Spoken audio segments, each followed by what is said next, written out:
Salam, Bapak Ibu yang terkasih di dalam nama Tuhan Yesus Kristus. Selamat malam bagi semua yang berada di Indonesia. Selamat sore bagi yang berada di Jerman. Dan selamat pagi bagi yang berada di Amerika dan Kanada.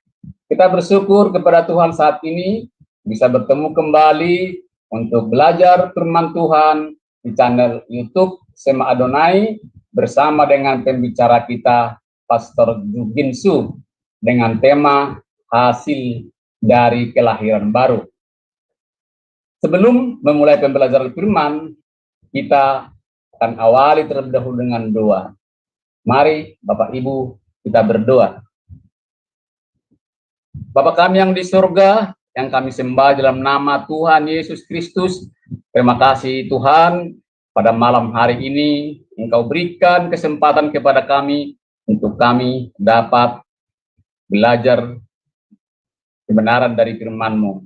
Tuhan, kiranya berikan hikmat dan kekuatan kepada saya sebagai moderator untuk dapat saya memimpin pembelajaran firman ini dengan baik dan benar, Tuhan. Berkati juga operator kami yang bekerja di belakang layar agar mereka boleh bekerja dengan baik. Berkati juga peralatan yang kami pakai, wifi, telepon, HP, laptop, listrik, dan semua peralatan yang berhubungan dengan pembelajaran pada malam hari ini. Kiranya Tuhan berikan kelancaran agar pembelajaran firman-Mu ini boleh berjalan dengan baik. Terima kasih Tuhan.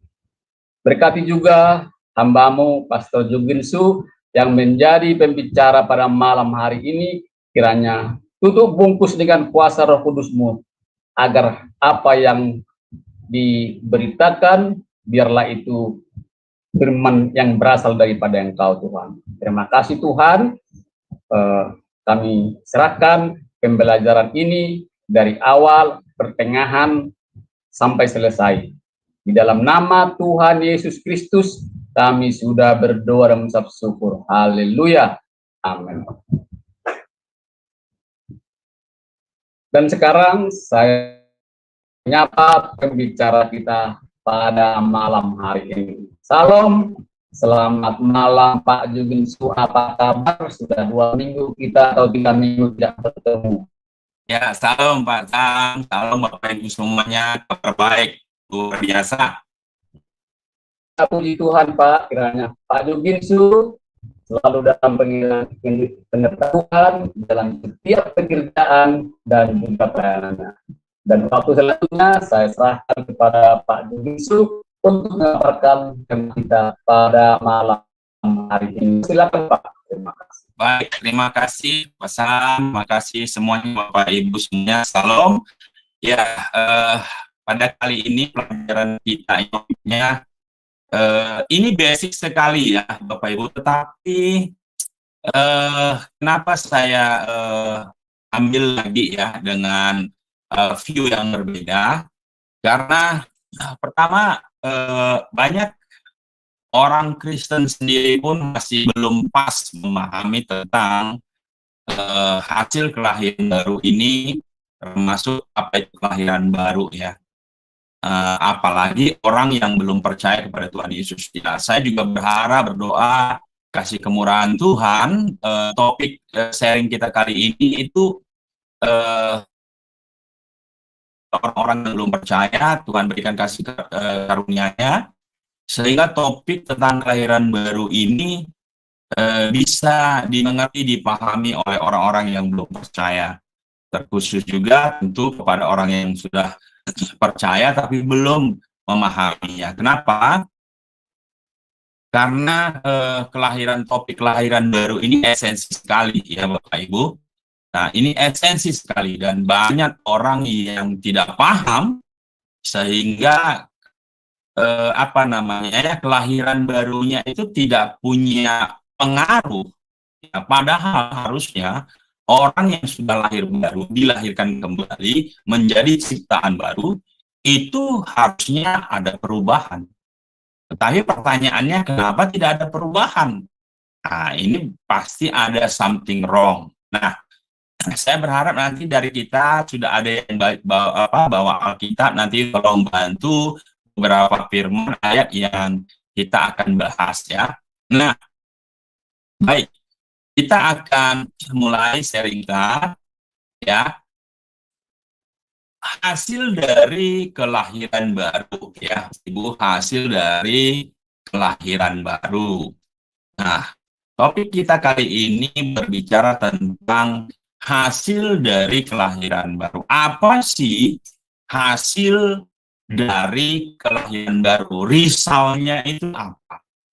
Dampaknya apa? Apa yang harus dilakukan orang-orang yang sudah lahir baru? Ya. Nah, kita akan baca Injil Yohanes 3 ayat 3 sampai 7 ya. Bacakan. Yesus menjawab, katanya, ini kata Yesus ya Bapak Ibu, aku berkata kepadamu, sesungguhnya jika seseorang tidak dilahirkan kembali atau lahir baru menjadi ciptaan baru, ia tidak dapat melihat kerajaan Allah. Ini kalau kita resapi Bapak Ibu, ini luar biasa. Jadi, untuk dapat melihat kerajaan Allah, untuk dapat melihat sorga, itu kata kuncinya, passwordnya itu harus lahir baru. Dengan lahir baru, nama kita tercatat dalam kitab kehidupan. Sehingga ketika nanti di pengadilan kata putih, ketika Tuhan Yesus sebagai hakim yang agung, membuka kitab kehidupan, nama kita ada di dalamnya. Jadi, bagaimana melihat orang, apakah dia masuk surga atau masuk neraka? Kata kuncinya, namanya ada nggak dalam kitab kehidupan? Nah, bagaimana cara namanya ada di dalam kitab kehidupan? Dia harus lahir baru. Nah, karena lahir baru syarat melihat kerajaan Allah. Bagaimana caranya? Harus lahir baru. Dia harus mengaku Yesus sebagai Tuhan dan Juru Selamat, bertobat. Nah, jadi ada urut-urutannya. Nah, ini harus dipahami. Jadi, kata kuncinya, ya, dia harus dilahirkan baru. Lalu seorang guru rabi, kata Nikodemus kepadanya, bagaimana mungkin seorang dilahirkan kalau ia sudah tua? Dapatkah ia masuk kembali ke rahim ibunya dan dilahirkan lagi? Lihat Bapak Ibu, orang yang belum diterangi oleh firman Tuhan, orang yang belum diberikan pencerahan oleh Roh Kudus, tidak akan bisa memahami kebenaran firman Tuhan. Ini kata-kata ini mungkin ya tidak bermakna, tetapi kalau kita pahami, perhatikan, seorang guru yang luar biasa saja, Nikodemus berkata, bagaimana mungkin seorang dilahirkan kalau ia sudah tua? Dapatkah ia masuk kembali ke dalam rahim ibunya dan dilahirkan lagi? Kalau kita renungkan, ini memperlihatkan bahwa orang yang tidak diterangi oleh Roh Kudus tidak bisa memahami kebenaran firman Tuhan. Jadi jangan heran banyak orang yang membahas Alkitab tanpa diterangi oleh Roh Kudus, pemahamannya salah. Bahkan akhirnya apa? Sesat. Tuhan Yesus pernah tanya, orang Yahudi tanya kepada, contoh perumpamaan atau contoh katakanlah orang perempuan yang menikah 7 kali. Nanti di surga siapa suaminya? Tuhan Yesus katakan apa? Engkau sesat. Sesatnya kenapa? Karena tidak mengerti kebenaran firman. Untuk mengerti kebenaran firman, kita harus diterangi oleh Roh Kudus. Tanpa diterangi Roh Kudus, kita tidak akan bisa mengerti, bahkan sesat. Ya. Nah, jadi jangan heran orang yang Koar-koar di luar sana menyalahkan Alkitab, Alkitab itu palsu, Alkitab itu tidak benar, Alkitab itu bertentangan, dan sebagainya. Kenapa? Karena mereka tidak mengerti firman Tuhan. Kenapa mereka tidak mengerti padahal mereka membaca? Karena tidak diterangi oleh Roh Kudus. Jawab Yesus, aku berkata kepadamu, sesungguhnya jika seorang tidak dilahirkan dari air dan roh, ia tidak dapat masuk ke dalam kerajaan Allah. Jadi tidak dilahirkan kembali, tidak bisa masuk ke dalam kerajaan Allah. Nggak bisa masuk ke surga, Bapak Ibu. Apa yang dilahirkan dari daging adalah daging, dan apa yang dilahirkan dari roh adalah roh. Janganlah engkau heran karena aku berkata kepadamu, kamu harus dilahirkan kembali. 3 kali Tuhan Yesus ya mengatakan dilahirkan kembali, dilahirkan kembali, dilahirkan kembali. Kalau 3 kali Tuhan mengatakan itu berarti ini penting sekali. Ya. Nah, lahir baru itu apa sih? Nah, lahir baru ya. Lahir baru itu apa? Dilahirkan kembali itu apa?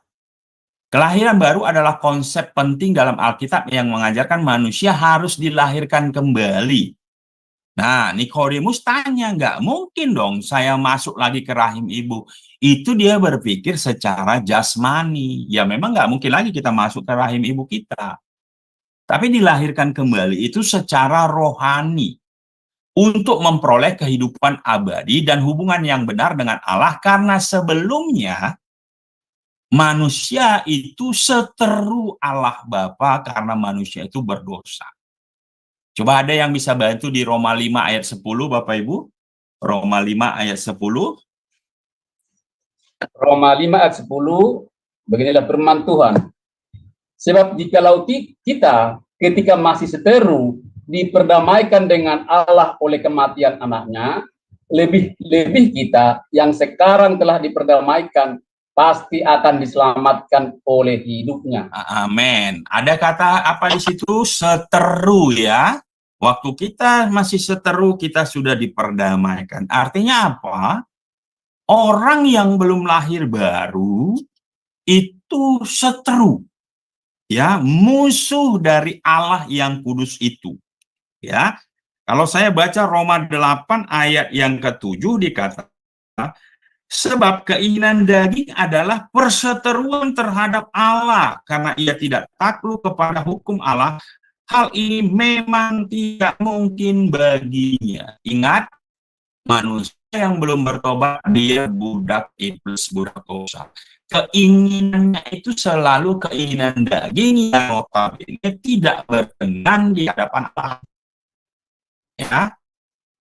Bahkan tanpa kelahiran baru tidak mungkin masuk ke dalam kerajaan Allah. Dan kata lain, kelahiran baru merupakan syarat satu-satunya untuk dapat masuk ke dalam kerajaan Allah.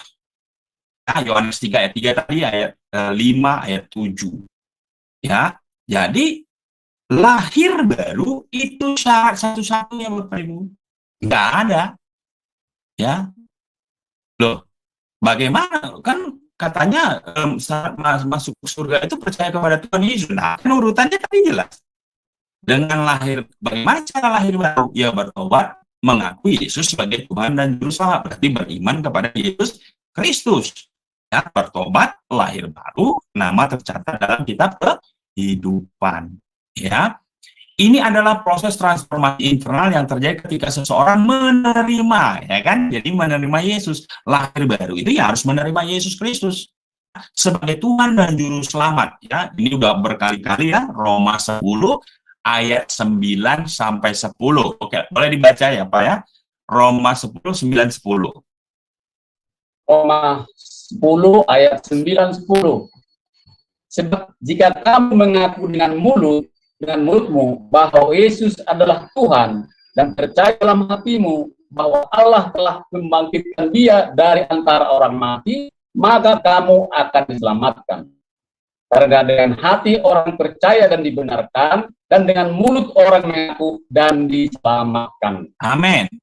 Jadi ingat, kita beriman kepada Yesus Kristus itu Ya, kita percaya kepada Yesus Kristus itu adalah firman yang telah menjadi manusia, ya, dilahirkan, ya, disalibkan, mati, dikuburkan, bangkit pada hari yang ketiga, naik ke surga, dan akan datang kelak untuk menjemput orang-orang percaya.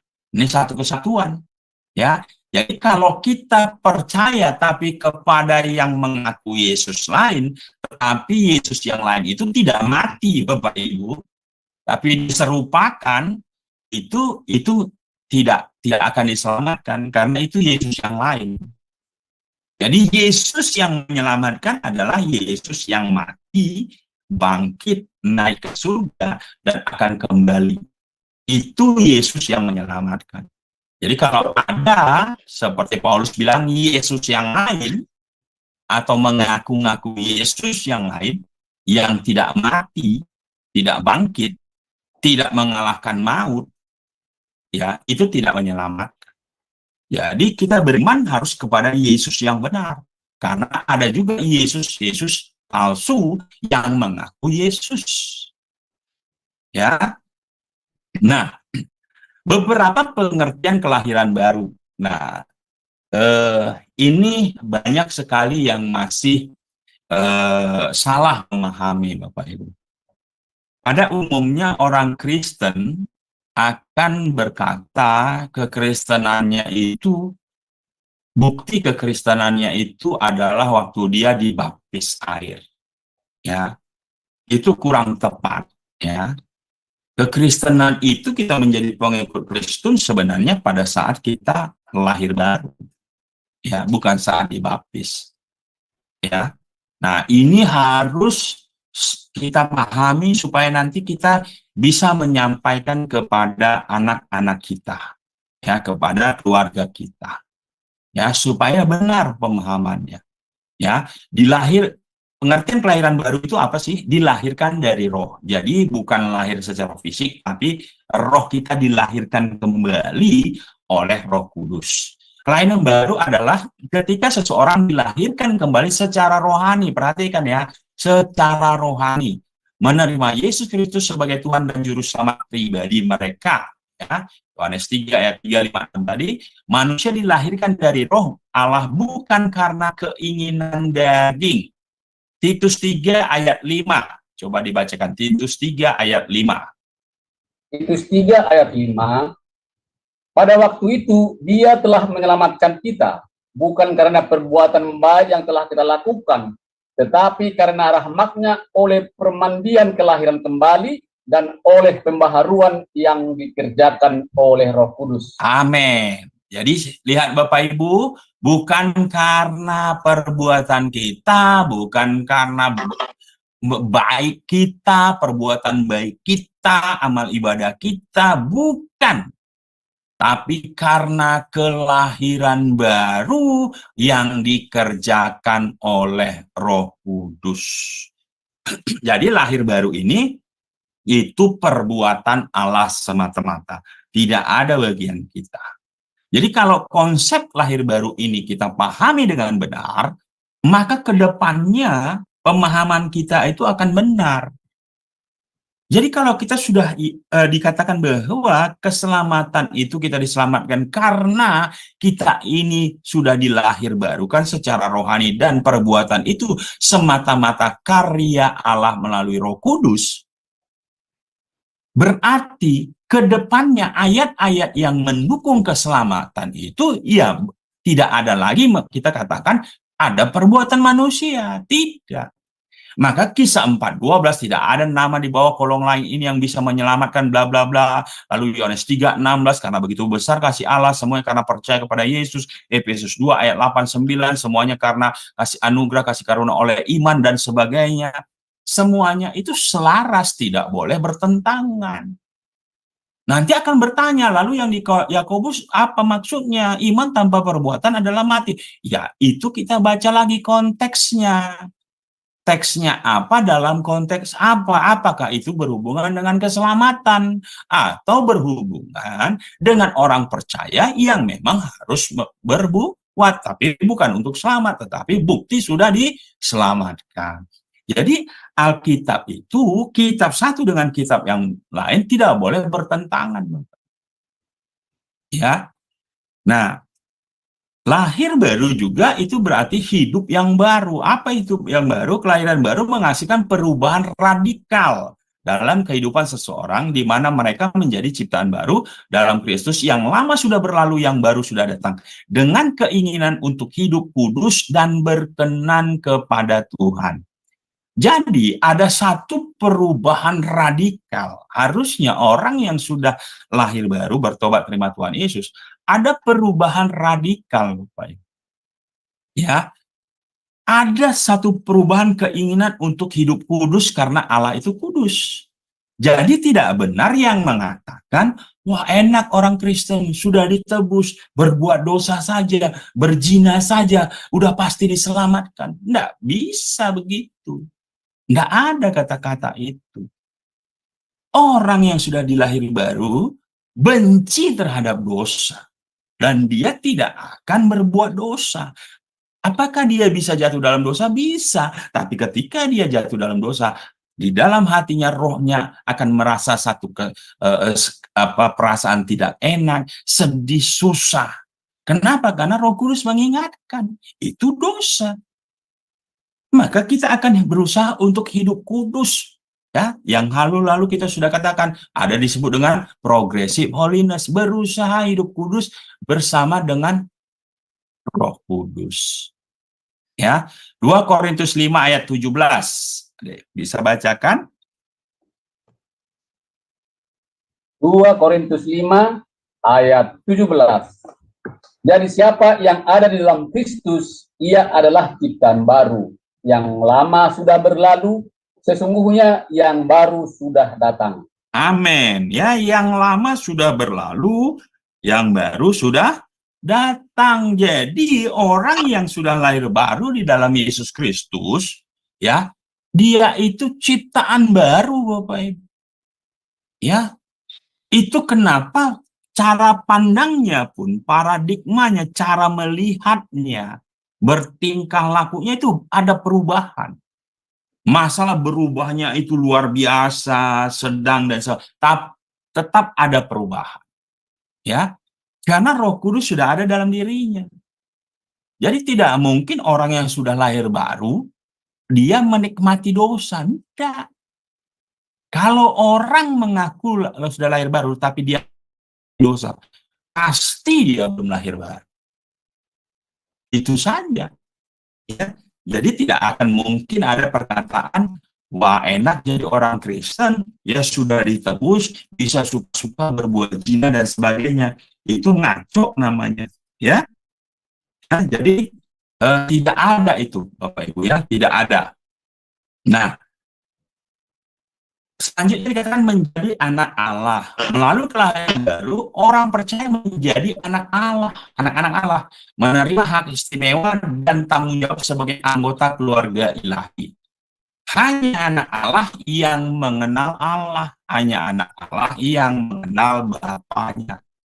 Ya, jadi intinya orang yang lahir baru pasti punya hubungan yang erat, dekat, intim dengan Bapaknya.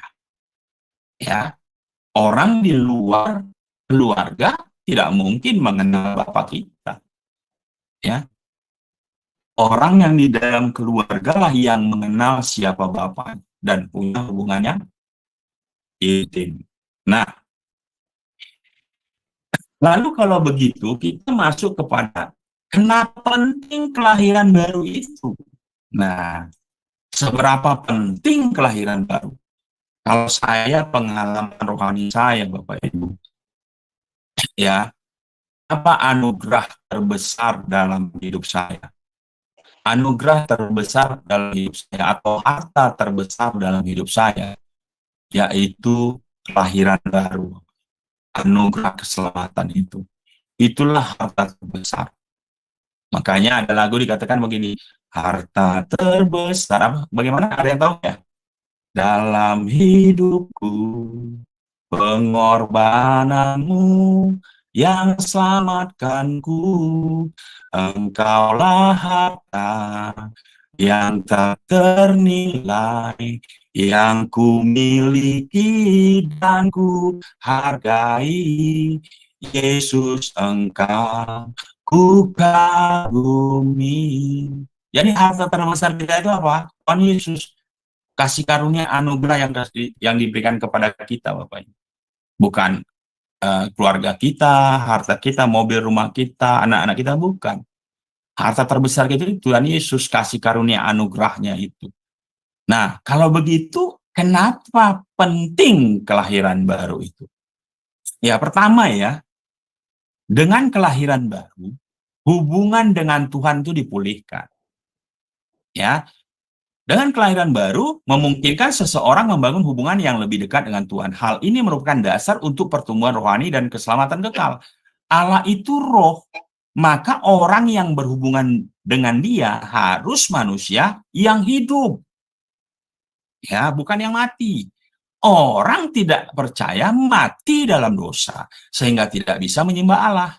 Dulu kita mati, sekarang hidup kembali. Coba bisa dibaca Efesus 2 ayat 1 dan 5.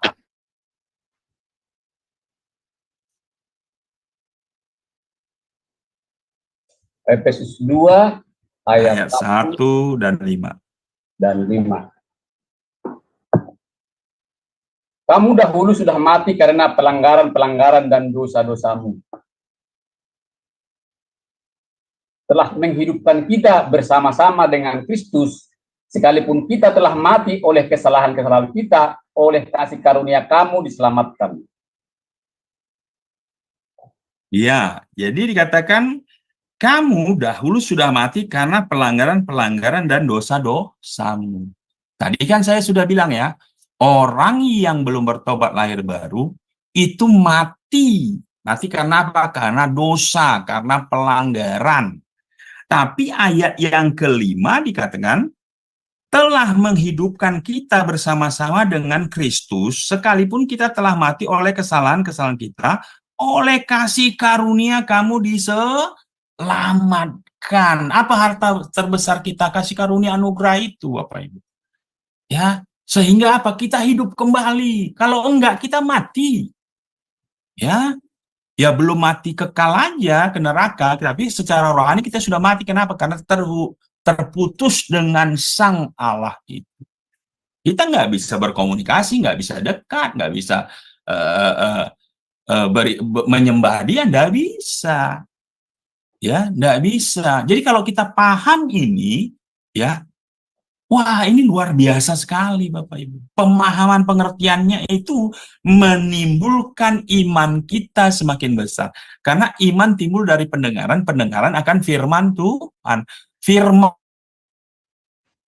Tuhan yang kita mengerti. Ya, oh ternyata tanpa kita dihidupkan kembali, kita ini seteru, kita ini mati. Orang mati yang nggak bisa menyembah Tuhan. Tuhan itu Tuhan Allah, Allah yang hidup. Allah itu roh, roh yang apa? Roh yang hidup. Ya, kalau kita, ya saya baca kalau Yohanes 4 ayat 24 berkata begini. Ya, Yohanes 4 ayat 24. Ya, Yohanes 4 ayat 24 berkata, Allah itu roh. Dan barang siapa menyembah Dia harus menyembahnya dalam roh dan kebenaran. Lah gimana rohnya mati? Masa mau menyembah? Nggak bisa.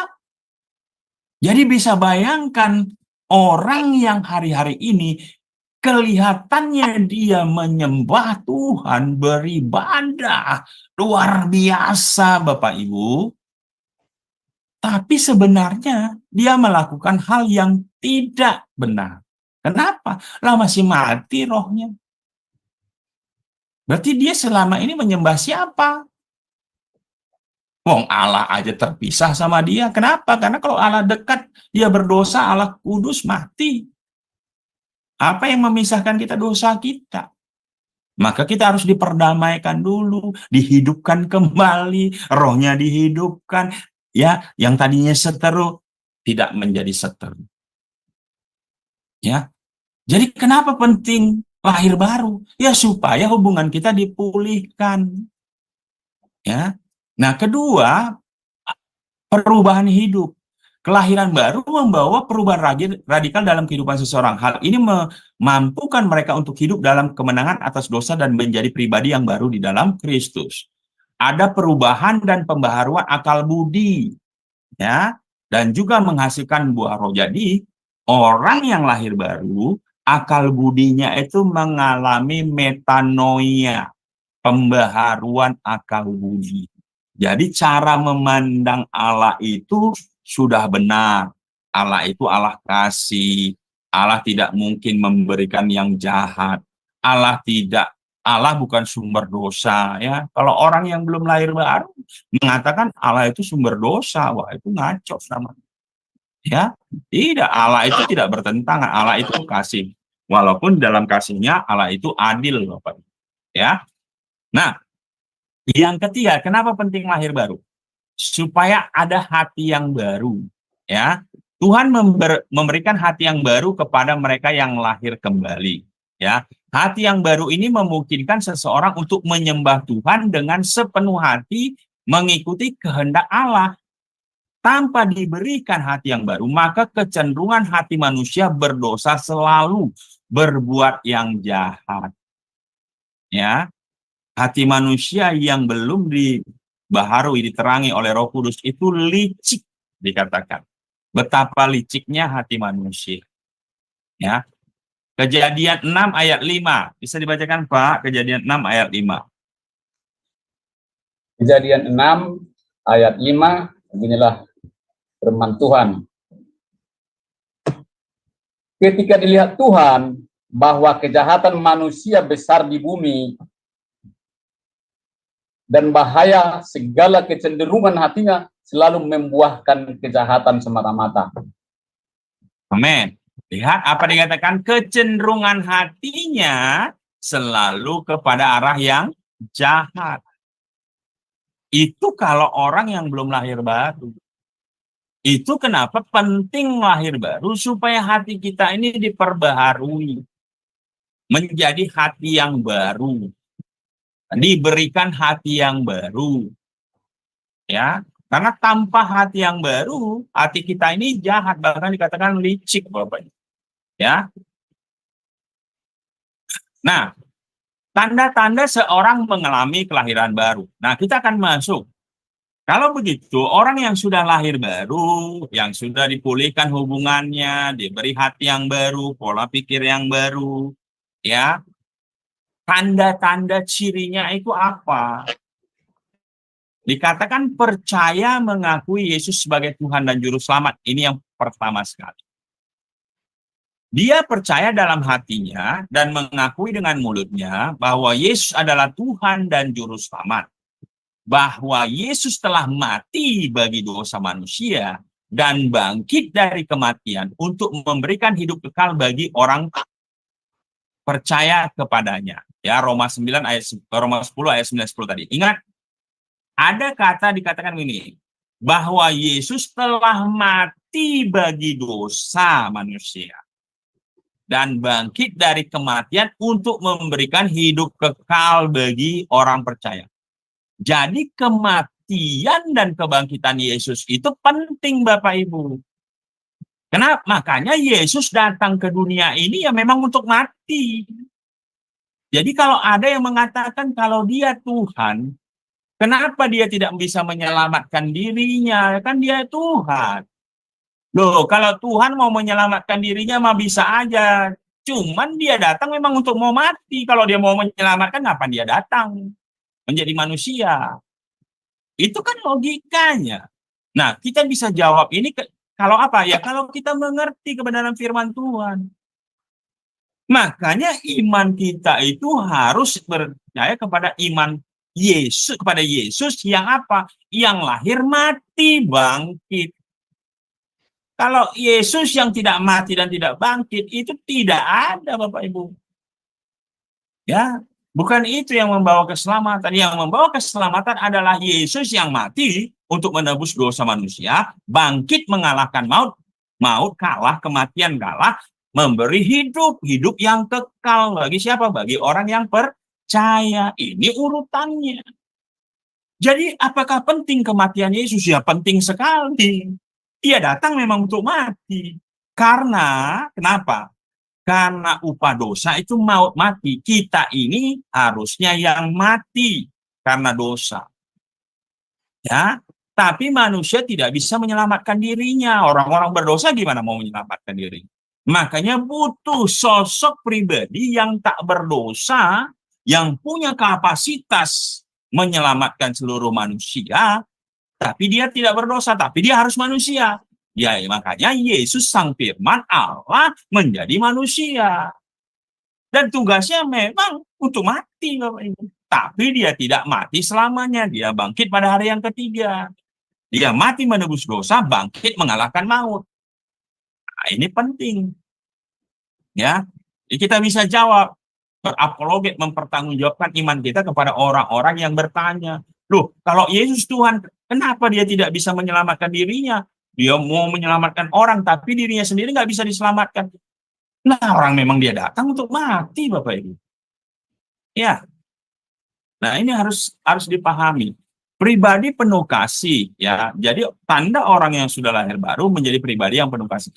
Allah adalah kasih. Jika kita dilahirkan kembali, maka kita mewarisi DNA Allah. Apa DNA Allah?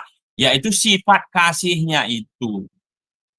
Untuk itu salah satu tanda orang yang telah lahir baru adalah ia menjadi pribadi yang penuh kasih. Ia mengasihi sesamanya, sama seperti ia mengasihi dirinya sendiri. Hukum kasih kan, kasihlah Tuhan Allahmu, kasihlah sesama manusia seperti kau mengasihi dirimu sendiri. Ya. 1 Yohanes 4 ayat 7. Saudara-saudaraku yang kekasih, marilah kita saling mengasihi, sebab kasih itu berasal dari Allah. Dan setiap orang yang mengasihi lahir dari Allah dan mengenal Allah. Jadi penting lahir baru, Bapak Ibu. Lahir baru berarti lahirnya harus dari Allah. Karena orang yang lahir dari Allah akan mengasihi sesama. Nah, ya.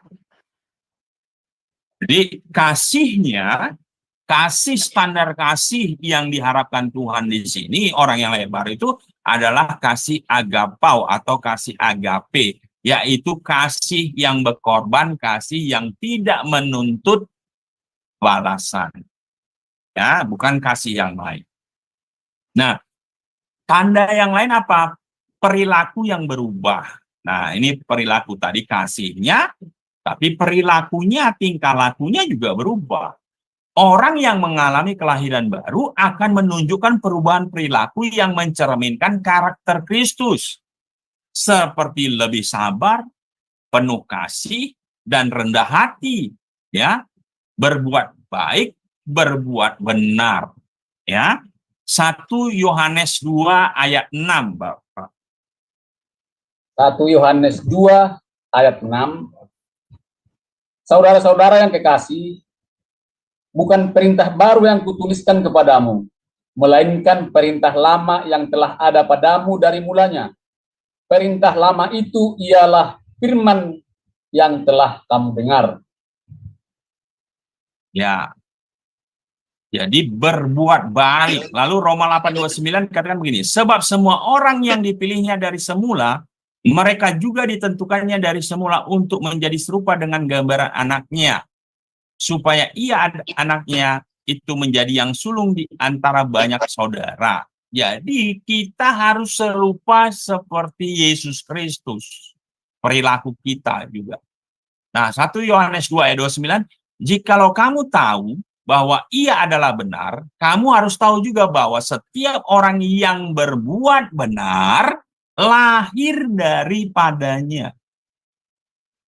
Ya. Jadi orang yang berbuat benar itu lahir dari Allah. Bapak. Ya, kenapa ya? Karena Yesus adalah jalan kebenaran dan hidup. Yesus itu adalah kebenaran itu sendiri.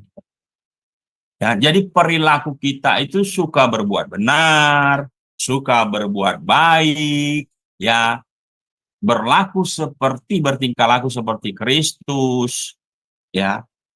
Dan semua itu kita lakukan, Bapak Ibu, karena kita sudah lahir baru. Artinya kalau kita sudah lahir baru apa? Kita sudah diselamatkan. Jadi berbuat baik, berbuat benar, itu hasil dari kita sudah diselamatkan, sudah lahir baru. Percaya kepada Yesus, penuh kasih, perilakunya berubah, itu hasil dari lahir baru. Itu hasil dari manusia ciptaan baru, itu hasil dari orang yang sudah diselamatkan. Harus berbuat benar, berbuat baik. Bukan berbuat baik, berbuat benarnya untuk lahir baru, bukan. Bukan berbuat benar, berbuat baiknya untuk diselamatkan, bukan. Terbalik-balik kalau begitu.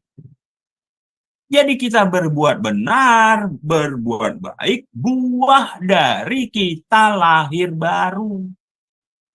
Itulah konteks di Yakobus.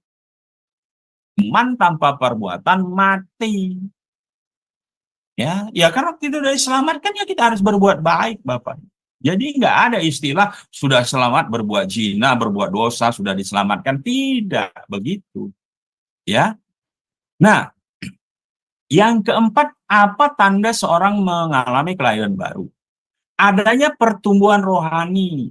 Orang yang mengalami kelahiran baru akan menunjukkan pertumbuhan rohani yang signifikan, seperti semakin tekun membaca Alkitab, berdoa, beribadah, ada perubahan kepada kedewasaan rohani. Jadi tidak benar itu orang yang sudah diselamatkan ya nggak perlulah beribadah, nggak perlu berdoa, nggak perlu baca firman. Lagi mana cara bertumbuh rohaninya? Orang yang sudah lahir baru harus ada pertumbuhan rohani. Ya. Kolose 2 ayat 6-7, kamu telah menerima Kristus Yesus. Nah, tadi syarat lahir baru itu apa? Terima Yesus kan? Kamu telah menerima Kristus Yesus, Tuhan kita. Karena itu, hendaklah hidupmu tetap di dalam Dia. Jangan keluar dari Yesus, jangan pernah tinggalkan Yesus. Hendaklah kamu berakar di dalam Dia, dibangun di atas Dia. Hendaklah kamu bertambah teguh dalam iman yang telah diajarkan kepadamu. Iman kepada Kristus, bukan kepada Yesus yang lain. Dan hendaklah hatimu melimpah dengan syukur setiap hari. Ya, jadi tidak ada itu kata, sudah terima Yesus, sudah selesai itu, pasti selamat. Nggak bisa begitu. Memang engkau pasti selamat, tapi engkau harus bertumbuh, membangun rohanimu dengan bahan yang benar, dengan permata emas perak.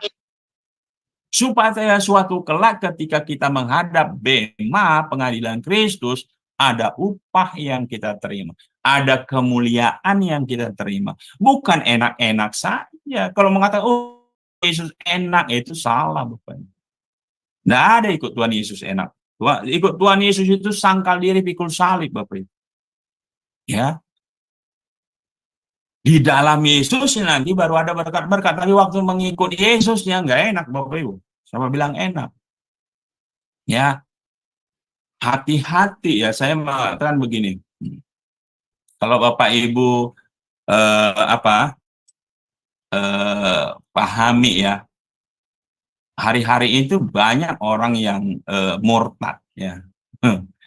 Bahkan orang yang kaliber luar biasa pun itu bisa murtad, Bapak Ibu. Jadi jangan anggap enteng mengikut Tuhan Yesus ya. Nah, saya lihat pokoknya begini ya. Saya ada baca buku satu, ya tulisan pun sebenarnya banyak ya. Ada namanya teman dari Billy Graham, namanya Charles Templeton, ya, Charles Templeton. Dia seangkatan dengan Billy Graham. Dia penginjil, Bapak Ibu, penginjil besar.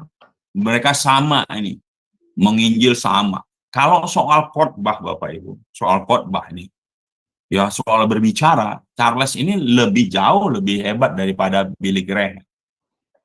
Ya, Bapak Ibu nanti bisa searching baca. Dia lebih hebat, luar biasa. Banyak orang bertobat dari dia. Tapi suatu kali dia masuk ikut seminari, belajar, memperdalam pengetahuannya di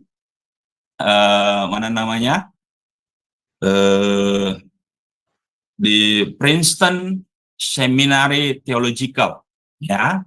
Nah, padahal pada saat itu, ya, ini seminari ini sudah dikuasai oleh aliran liberal, Bapak. Nah, semakin dia belajar, semakin belajar, sampai suatu saat di masa tuanya dia menjadi ateis, nggak percaya kepada Tuhan Yesus, tinggalkan Tuhan Yesus, menolak Tuhan Yesus, karena dia berpikir dengan logikanya dan sebagainya. Bapak Ibu tahu, Billy Graham temannya, sampai dia meninggal, dia tetap percaya kepada Tuhan Yesus. Bayangkan, penginjil kaliber luar biasa yang sudah memenangkan jutaan orang, itu bisa tinggalkan Tuhan Yesus. Nah, 3-4 minggu yang lalu ini di Indonesia, Bapak Ibu, ada teman kita sepelayanan di apa namanya nih, di online ini ya, di YouTube dan sebagainya, yang tadinya dari seberang percaya kepada Tuhan Yesus sudah belasan tahun, ya, kita sama-sama bahkan beberapa tahun ini di pandemi melayani dalam grup ini bla bla bla. Tapi 3-4 minggu lalu dia balik ke sana langsung, tanpa, ya, mungkin dalam seminggu langsung live lagi di YouTube, sudah berubah, melawan kebenaran firman Tuhan, melawan Yesus. Nah, saya mau katakan Bapak Ibu, di dalam pengiringan kita kepada Tuhan Yesus, pertama, tetap rendah hati, tetap belajar mengenal Tuhan, berdoa, bergaul intim sama Tuhan, minta pertolongan Roh Kudus. Jangan anggap enteng, Bapak. Jangan anggap enteng. Ya, kesusahan hidup bisa membuat orang berbalik. Mamon bisa membuat orang tinggalkan Yesus. Kepintaran kita, merasa kita lebih pintar, bisa meninggalkan Yesus. Jadi hati-hati. Itu kenapa kita tetap harus rendah hati, belajar terus, punya hubungan intim sama Tuhan. Ya, minta kasih kemurahan Roh Kudus untuk jaga kita. Ya, karena hari-hari ini hari-hari yang jahat, Bapak Ibu. Ya, iblis juga nggak akan biarkan ini orang yang sudah mengikut Tuhan Yesus ini, enggak. Walaupun kita yakin Tuhan Yesus, Allah, Roh Kudus jaga kita, cover kita, ya, tapi kita juga harus menjaga diri kita. Gitu. Itu yang namanya progressive holiness. Kita berperan menjaga kekudusan, ya, Roh Kudus juga memberi kekuatan, gitu loh. Ya, jadi hati-hati. Ya, walaupun jauh lebih banyak orang yang percaya kepada Tuhan Yesus, ya. Beberapa bulan lalu, ya, tahun lalu, tapi belum sampai setahun, ya. Saya rasa kalau saya baca di Christian Today itu ada penulis terkenal, ya, Ayaan Hirsi Ali, ya, orang yang Muslim, lalu keluar jadi ateis, lalu keluar dari ateis percaya kepada Tuhan Yesus. Banyak sekali, bahkan artinya penyanyi-penyanyi kaliber dunia banyak yang sudah bertobat. Tapi saya mau katakan begini, pertobatan kalau kita tidak bertumbuh, Bapak Ibu, hati-hati. Ya. Nah, tanda yang lain, orang lahir baru, dia mengalahkan dunia. Musuh kita adalah dunia, dan hal itu adalah keinginan daging, keinginan mata, serta keangkuhan hidup. Nah, ini kan pencobaan, iblis mencobai Tuhan Yesus setelah berpuasa, itu kan tiga hal ini, ya. Nah, kita juga pasti itu yang dicobai, Bapak Ibu. Ya, keinginan daging, ya, keinginan mata, keangkuhan hidup. Maka hati-hati. Ya, keadaan susah, keuangan dan sebagainya bisa membuat kita cari jalan pintas. Ya. 1 Yohanes 2 ayat 14b. Ya. Aku menulis kepada kamu, hai orang-orang muda, karena kamu kuat dan firman Allah diam di dalam kamu, dan kamu telah mengalahkan yang jahat. Ayat ke-16-nya, sebab semua yang ada di dalam dunia, yaitu keinginan daging dan keinginan mata dan keangkuhan hidup, bukanlah berasal dari Bapa, melainkan dari dunia. Dan keinginan dunia bertentangan dengan keinginan Allah, keinginan roh. Ya, 1 Yohanes 5 ayat 4, sebab semua yang lahir dari Allah mengalahkan dunia. Dan inilah kemenangan yang mengalahkan dunia, iman kita. Iman kepada siapa? Yesus Kristus. Beriman kepada Yesus Kristus, engkau lahir baru. Maka dikatakan sebab semua yang lahir dari Allah mengalahkan dunia. Ada otoritas, ada kuasa. Makanya anak-anak Allah itu diberi otoritas, Bapak. Ya, dalam nama Tuhan Yesus itu punya otoritas bagi orang percaya anak-anak Allah, dan kita mengalahkan dunia. Ya. Galatia 5 ayat 16, maksudku ialah hiduplah oleh roh, maka kamu tidak akan menurut keinginan daging. Nah, gimana caranya supaya kita mengalahkan dunia? Hidup dalam roh. Ya. Kalau kita tidak hidup dalam roh, roh Allah, ya kita kalah, Bapak Ibu. Daging kita yang lebih kuat. Ya. Makanya kita harus memperkuat roh kita. Bagaimana caranya? Kita hidup di dalam roh, di dalam Allah. Nah, yang keenam, apa tandanya tidak lagi hidup dalam dosa? Nah, ini dia. Sebagai orang percaya memiliki benih ilahi, sehingga ketika kita jatuh dalam dosa, maka kita memiliki keinginan untuk mengakuinya kepada Tuhan dan bertobat. Jadi tidak ada orang yang sudah lahir baru itu menikmati dosa, tidak ada. Tapi dia menyesalinya, datang kepada Tuhan, minta ampun, bertobat. Kita tidak terus-menerus hidup dalam dosa, karena kita telah meninggalkan tabiat dosa itu.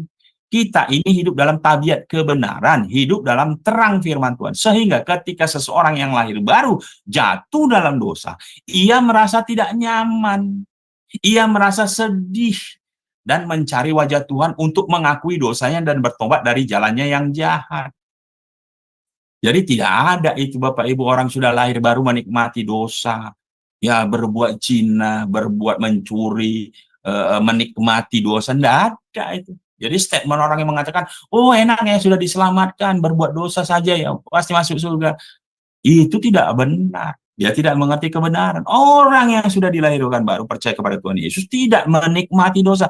Kenapa? Karena tabiat dosa sudah ditinggalkan.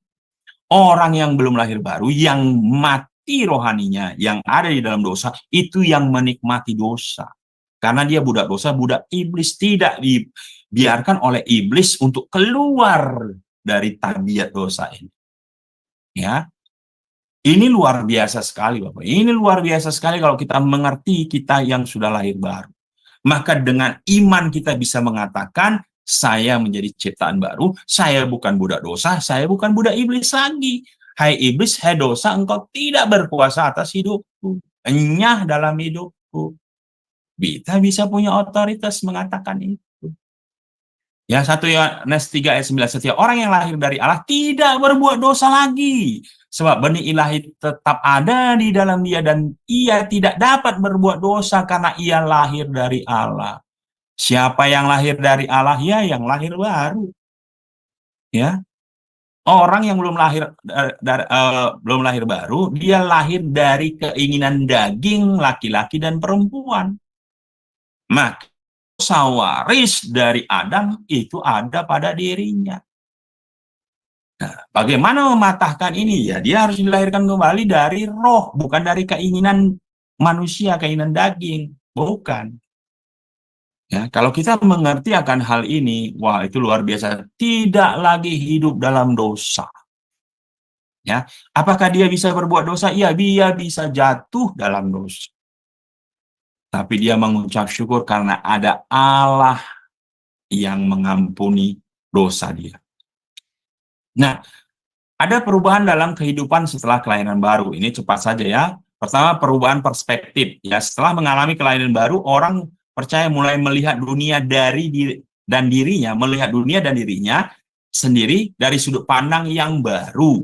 Ya, dari sudut pandang cara Allah melihat dirinya. Makanya orang yang lahir baru biasanya kalau di gereja-gereja yang sudah terstruktur, Bapak Ibu, ada yang namanya pemulihan luka batin. Yang pertama itu ada pemulihan citra diri. Yang awal lagi adalah pemulihan hati Bapa. Nah, jadi nanti cara pandang dia melihat manusia itu, cara pandang melihat dirinya, cara pandang melihat Allah itu berubah. Dulu dia melihat Allah Bapa itu Allah yang kejam. Kenapa? Ya karena dia melihat Bapa dunianya kejam. Tapi harus ada pemulihan hati Bapa. Nanti dia akan berubah. Lalu dia melihat dirinya ini kotor dan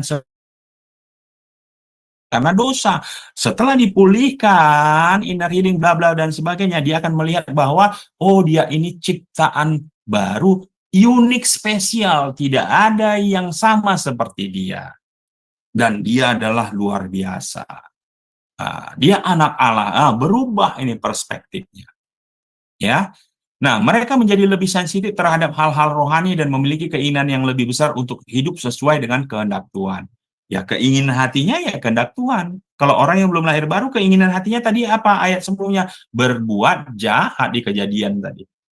Ya.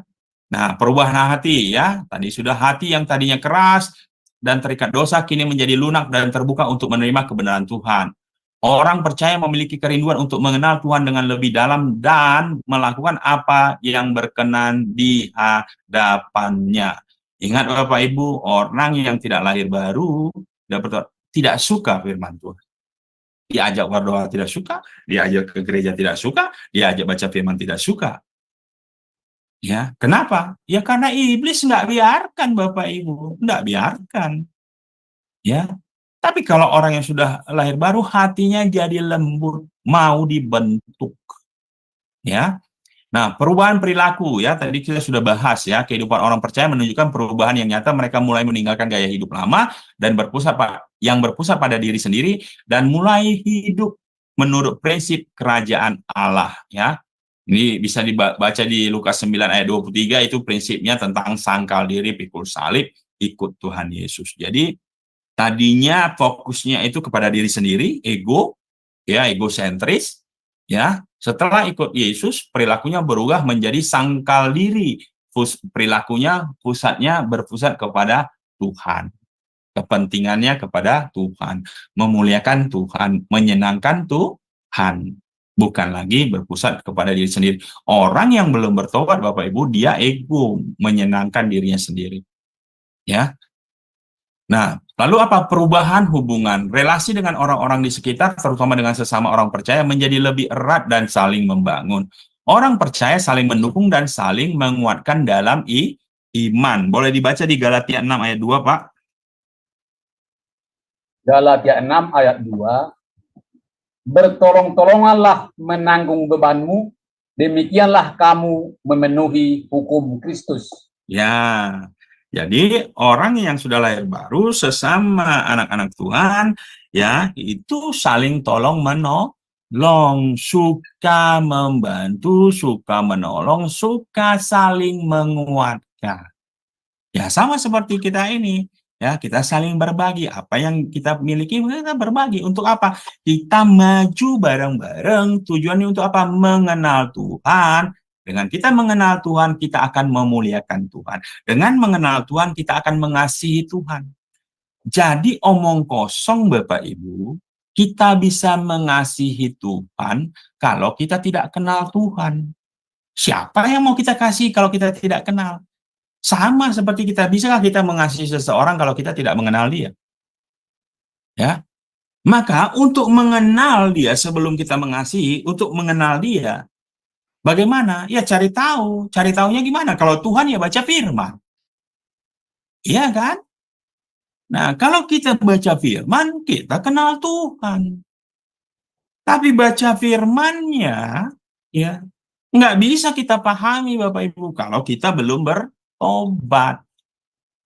Maka setelah kita bertobat, lahir baru, kita bertumbuh rohaninya membaca firman. Dengan membaca firman, kita mengenal Tuhan. Dengan mengenal Tuhan yang baik, kita bisa mengasihi Tuhan. Coba bayangkan Bapak Ibu. Ya, orang di luar sana mengatakan dia mengasihi Tuhannya. Dia beribadah sekian banyak dan sebagainya. Tapi dia sebenarnya tidak kenal Tuhan yang dia sembah itu. Kok dia tidak kenal? Ya karena dia tidak kenal firman kebenaran. Gimana dia kenal firman kebenaran? Lora dia masih musuh dari Tuhan yang kudus. Jadi kalau kita pahami urut-urutannya ini luar biasa sekali. Jadi saya katakan Puji Tuhan, bersyukur sekali mendapatkan kasih kemurahan Tuhan, anugerahnya, kasihnya.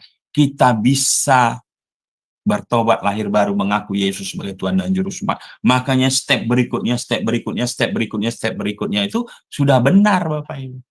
Gimana mau bertumbuh kalau kita tidak mengerti kebenaran? Gimana mengerti kebenaran kalau kita masih menjadi musuh? Ya, jadi ini luar biasa. Ya, nah, beberapa janji Tuhan bagi orang yang mengalami kelahiran baru. Nah, kalau sudah lahir baru, apa sih janji Tuhan?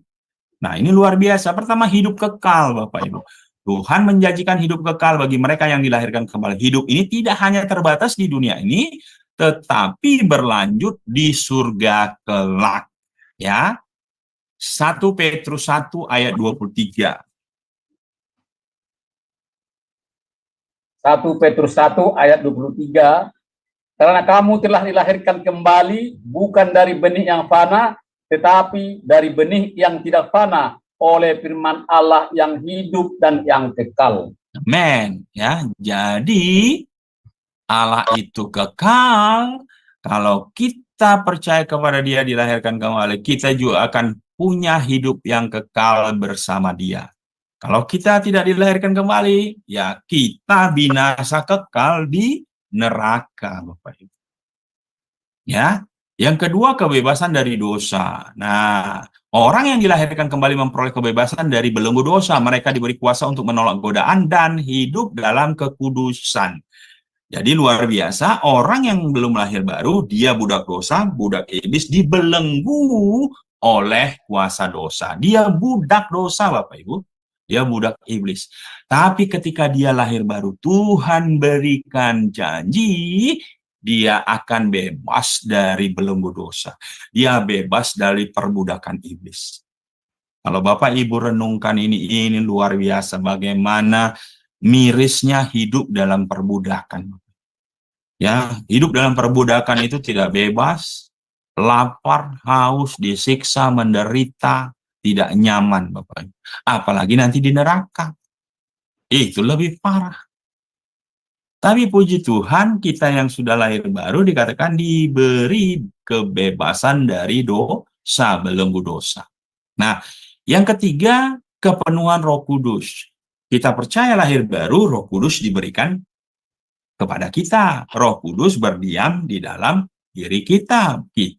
Tubuh kita adalah bait Roh Kudus di mana Dia tinggal.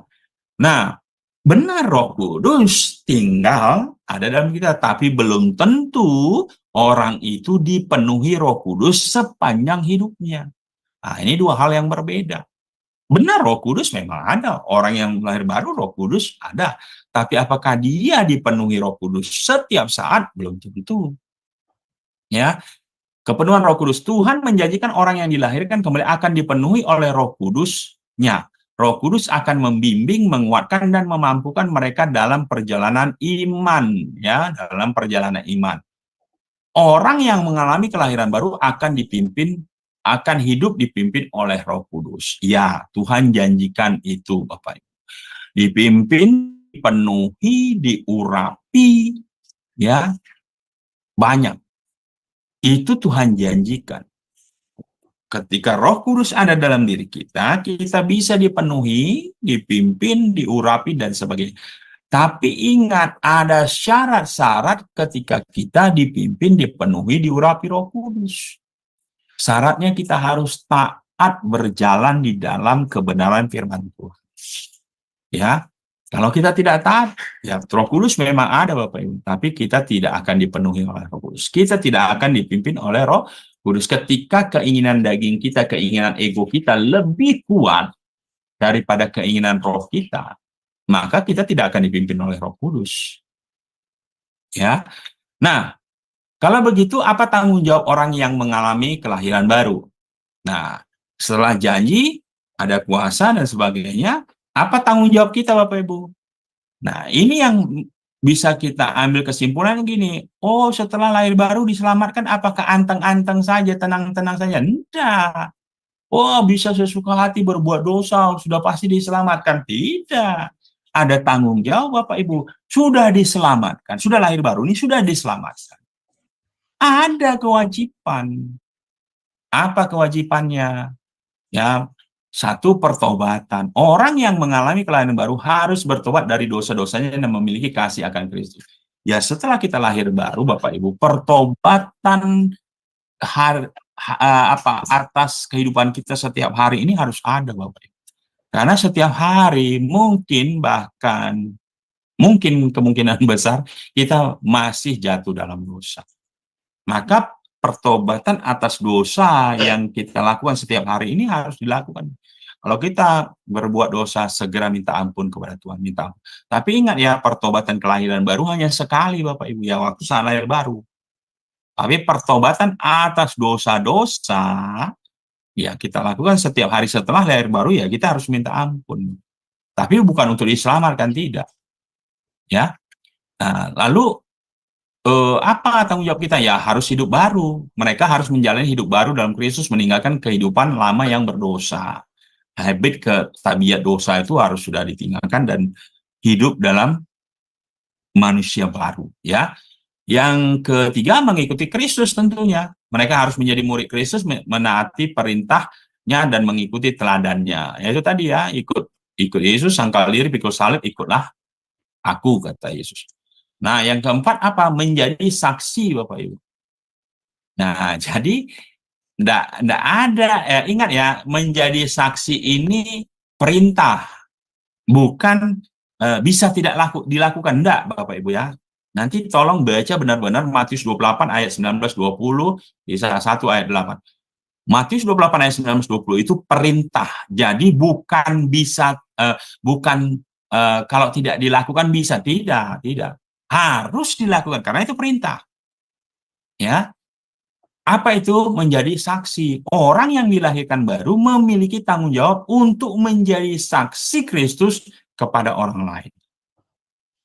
Ya, mulai dari Yerusalem, Yudea, Samaria, sampai ke ujung-ujung bumi.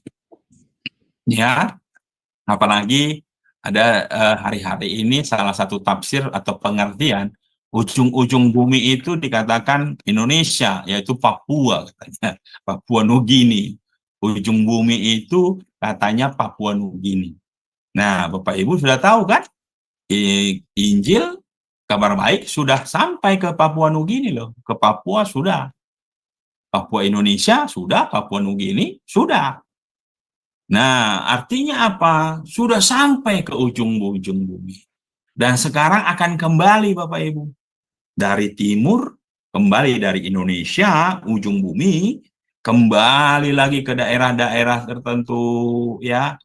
Sampai nanti balik ke Amerika yang sudah pernah luar biasa pertobatan yang hari-hari ini mengalami ya banyak turbulensi iman.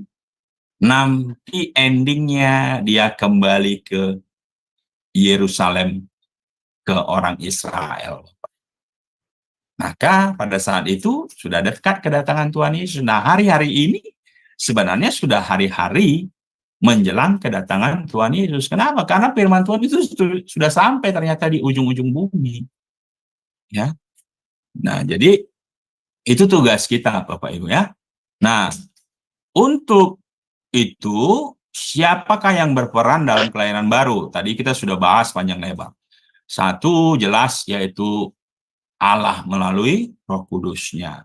Jadi Roh Kudus memainkan peran penting dalam kelahiran baru. Roh Kudus menyucikan hati dan memampukan seseorang untuk bertobat dari dosa dan percaya kepada Tuhan Yesus. Roh Kudus juga tinggal di dalam orang percaya dan memberikan kuasa untuk hidup kudus dan berbuah. Ya, peran Roh Kudus adalah untuk memperbaharui dan mengubah kehidupan orang percaya menjadi serupa dengan Kristus. Roh Kudus memberikan pengertian akan firman Tuhan dan pimpinan dalam kehidupan sehari-hari. Ingat Bapak Ibu, pertama, Roh Kudus yang membuat orang bertobat dan bisa mengaku Yesus sebagai Tuhan dan Juru Selamatnya. Jadi tidak ada yang namanya kristenisasi, orang membuat menjadi orang lain menjadi Kristen, pengikut Kristus itu enggak benar Bapak Ibu. Ya, tidak ada itu.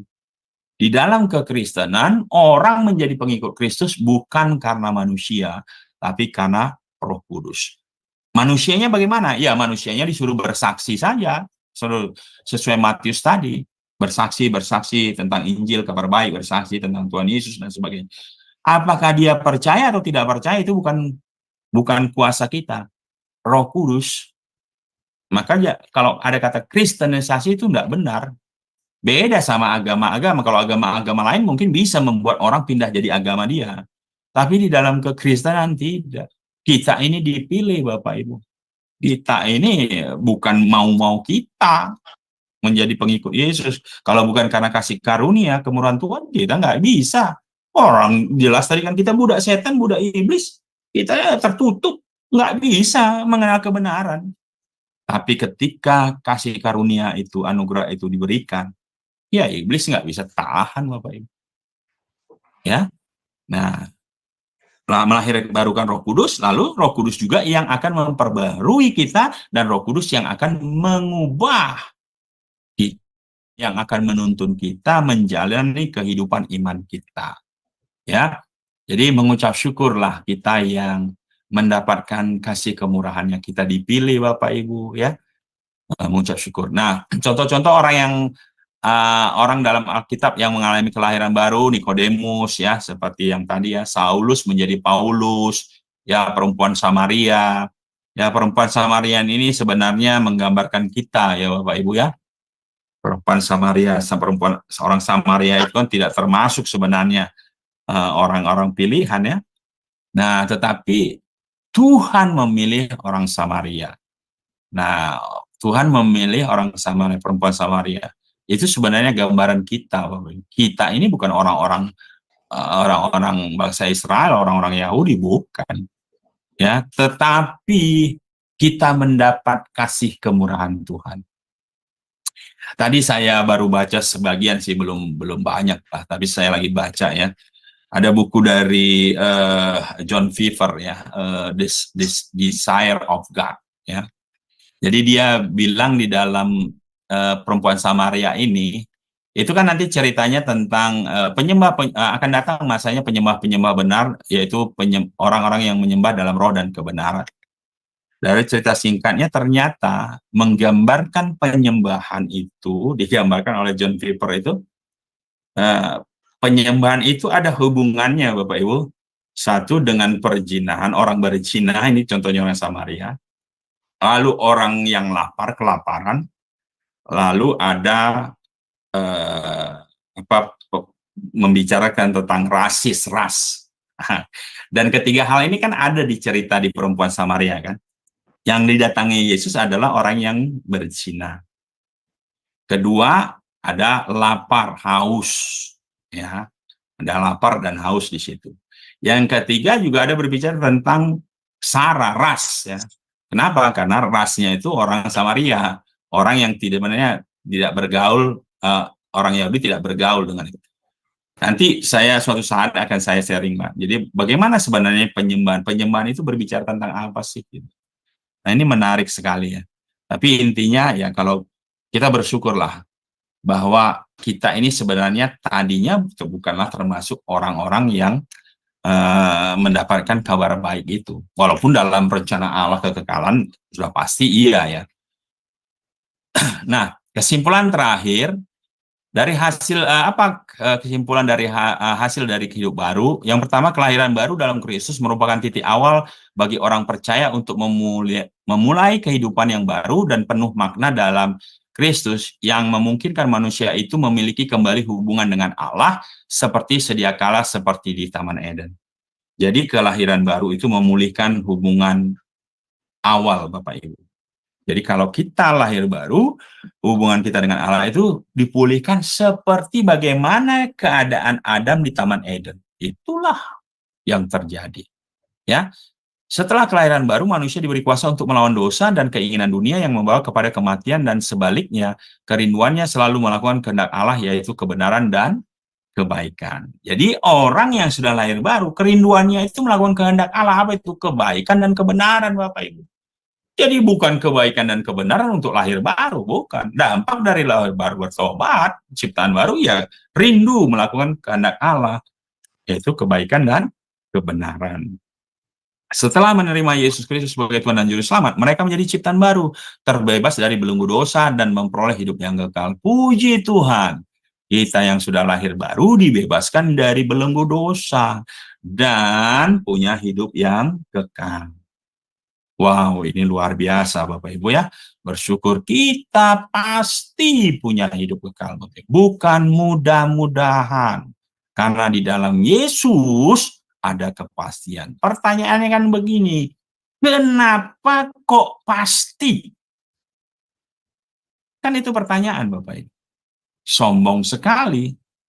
Kok pasti diselamatkan? Karena keselamatannya itu kenapa pasti? Saya bisa jawab Bapak Ibu. Kenapa kok pasti? Karena keselamatannya adalah anugerah pemberian Allah yang kita terima dengan iman. Jadi keselamatannya itu bisa pasti karena dia bukan usaha manusia, bukan usaha kita, bukan pemberian kita, bukan ibadah kita, bukan kebaikan kita, bukan perbuatan kita, bukan sumbangan kita. Karena kalau itu semuanya tidak ada ukurannya. Berapa ukurannya untuk pasti selamat? Tidak ada. Tapi karena anugerah di pemberian Allah, kalau Allah yang memberi Bapak Ibu, nggak mungkin nggak pasti. Itu luar biasa. Kenapa saya beriman kepada Yesus bisa berani mengatakan di dalam Yesus ada kepastian. Itu bukan sombong Bapak Ibu. Karena itu Tuhan yang berkata, ya, engkau diselamatkan karena kasih karunia oleh iman. Bagian kita yang menerima keselamatan yang pasti itu. Itu loh. Jadi kalau Bapak Ibu balik lagi keselamatan itu karena perbuatan, berarti Bapak Ibu balik lagi ke perjanjian lama. Keselamatan karena hukum Taurat. Hari-hari ini banyak ajaran palsu yang membalikkan lagi. Padahal kabar baik Injil itu kan, ya itu Yesus Kristus. Apa? Kasih karunia, Bapak Ibu. Kasih karunia. Jadi jangan dibalik lagi. Jadi hukum Taurat, perbuatan. Jadi kalau hari-hari ini ada ajaran yang kembali kepada perbuatan, ya sudah, itu bukan kabar baik, bukan Injil. Ngerti ya? Logika kunci-kuncinya Bapak Ibu. Jadi nggak akan gampang diputar balik oleh ajaran-ajaran sesat ketika ada ajaran yang berusaha untuk membalikkan kembali kepada hukum Taurat. Hukum Taurat itu perbuatan. Hukum Taurat itu perbuatan. Injil anugerah, bukan perbuatan. Anugerah, gift. Ya, yang sebenarnya kita tidak layak menerima. Nah, terakhir, tanpa kelahiran baru, manusia tidak akan dapat masuk ke dalam kerajaan Allah. Jadi password masuk ke dalam kerajaan Allah, surga, lahir baru. Supaya namamu tercatat dalam kitab kehidupan. Gimana cara lahir baru? Bertobat, terima Yesus sebagai Tuhan dan Juru Selamatmu. Amin. Mari kita berdoa.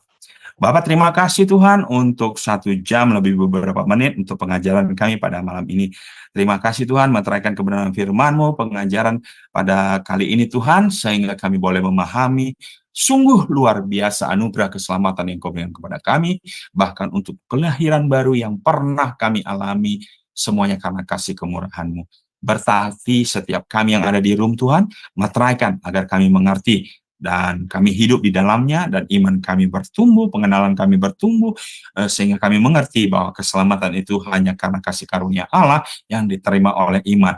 Terima kasih, berkati juga setiap teman-teman, saudara-saudara yang menonton di live di YouTube Tuhan, bahkan yang Bapa, kami memohon berikan kasih karunia anugerah-Mu Tuhan bagi mereka, sehingga mereka juga boleh mengerti dan bertobat menerima Engkau sebagai Tuhan dan Juru Selamat bagi mereka. Terima kasih Bapa, segala puji, hormat, dan kemuliaan hanya bagi nama-Mu. Dalam nama Tuhan Yesus Kristus kami sudah berdoa dan mengucap syukur. Haleluya. Amin. Amin.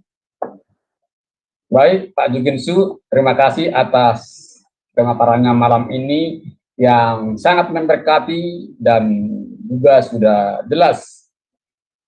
Nah, sebelum kita lanjutkan untuk acara selanjutnya, kita akan mendengarkan terlebih dahulu pengumuman untuk beberapa hari ke depan. Bu Aling dipersilakan, terima kasih. Ya, baik, terima kasih Pak Sam. Saya akan bacakan acara Sema Adonai ke depannya ya, Bapak Ibu. Baik, ya, dimulai dengan besok, Rabu 19 Juni 2024, di jam 21:10 waktu Indonesia Barat, di Sema Adonai akan kembali ada kelas pembelajaran firman. Dan kali ini temanya adalah Ikatan Generasi.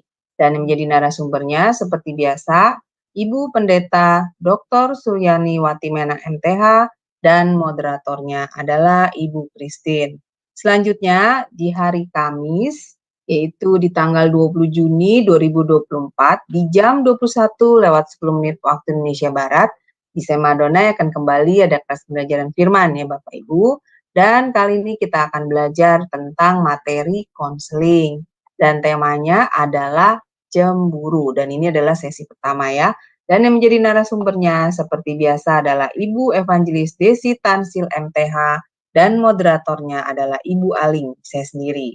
Kemudian ini adalah renungan Adonai ya Bapak Ibu, diadakan setiap hari dari hari Senin sampai dengan Sabtu, dimulai dari jam 5:30 pagi dan dilayani oleh hamba-hamba Tuhan yang sangat memberkati. Jadi Bapak Ibu, renungan pagi Sema Adonai, kemudian renungan pagi dari Bapak Gembala kami sendiri, yaitu Pak Pendeta Daniel Palungan, yang diadakan setiap hari Jumat 1 kali dalam seminggu, dan juga ibadah online Sema Adonai hanya Bapak Ibu dapat ikuti lewat channel Cahaya Firman. Jadi tidak di-live-kan di channel-channel lain ya Bapak Ibu.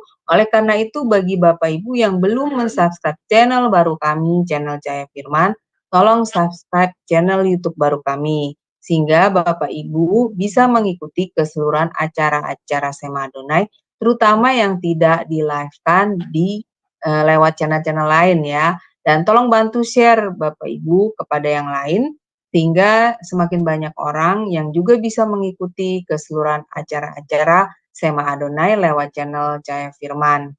Dan sehingga membantu channel kami untuk menjadi lebih berkembang dan menjadi berkat lagi bagi banyak orang. Terima kasih Bapak Ibu atas perhatiannya.